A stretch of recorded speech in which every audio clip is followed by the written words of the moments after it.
आते हैं कि ये कहा गया कि बीजेपी की हार में आपकी बहुत बड़ी भूमिका रही और बीजेपी जिन मुद्दों को छू रही थी, खास करके जो बांग्लादेशी घुसपैठ का जो मुद्दा था, क्या सिर्फ बीजेपी की हार सिर्फ ऐसे मुद्दों की वजह से हुई कि वो पूरे राज्य में जो है वो बांग्लादेशी घुसपैठ के मुद्दे को एक बड़ा मुद्दा बना दी और जो ग्रामीण जो छोटे छोटे मुद्दे थे उसको गौन कर दिया गया?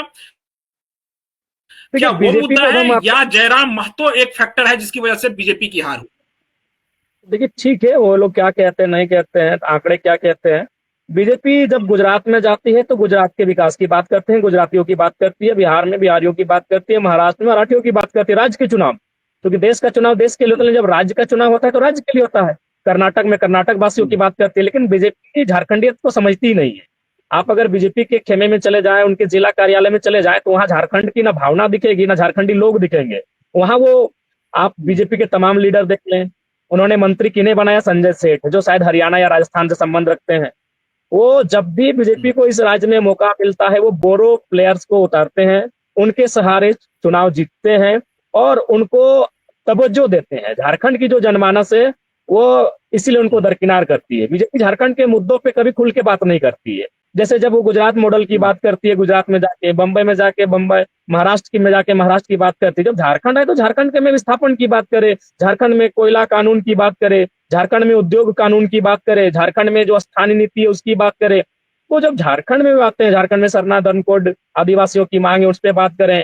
आज कुर्मी समुदाय जो उस आदिवासियों के बाद एक बड़ी आबादी है, उनके डिमांड्स पे बात करें, तो जो झारखंड के इश्यूज हैं उन पे बीजेपी कभी बात ही नहीं करती है। बीजेपी उन विषय को दरकिनार करती है और अक्सर देखिएगा उत्तर प्रदेश, बिहार और गुजरात से बोरो जो प्लेयर्स होते हैं, लीडर्स होते हैं, उनको झारखंड में स्थापित करती है। तो आगे झारखंडी मान के चलिए उनका कब तक उनके सहारे झारखंड में अपना भविष्य देखेगी। तो पहले अगर बीजेपी झारखंड में पता करना चाहती है तो उनमें झारखंडी तो भावना होनी चाहिए, झारखंड के लोगों के साथ उनका कनेक्टिविटी होना चाहिए, जुड़ा होना चाहिए।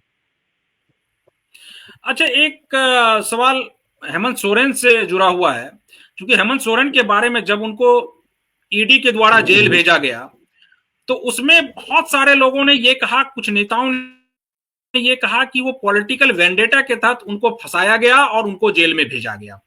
आप क्या मानते हैं कि वो उनके ऊपर जो कार्रवाई हुई वो सही कार्रवाई थी या पॉलिटिकल वेंडेटा के तहत वो कार्रवाई थी?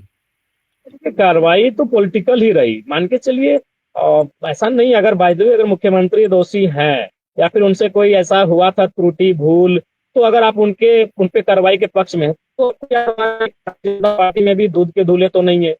जबकि उनके कई सांसद विधायक ऐसे हैं जो अखबार के पन्ने छापते हैं कि उनका कई हजार करोड़ों में उनकी संपत्ति है, तो उनकी भी जांच अगर वो करते हैं तो शायद झारखंड के भोले भाले लोग समझते हैं कि नहीं, चलिए भाई ये गलत पे कार्रवाई कर रही है, अगर उनके पार्टी के लोग भी गलत कर रहे हैं तो उस पर कार्रवाई कर रही है। लेकिन वो इन सब चीजों पे देश में एक बीजेपी को लेकर ये माइंडसेट हो गया है कि जो ऑटोनमस बॉडी है, चाहे वो ईडी हो, सीबीआई हो या फिर तमाम जो ऑटोनमस बॉडी है, वो बीजेपी के इशारे पे चल रही है। तो इसका झारखंड में भी असर दिखा।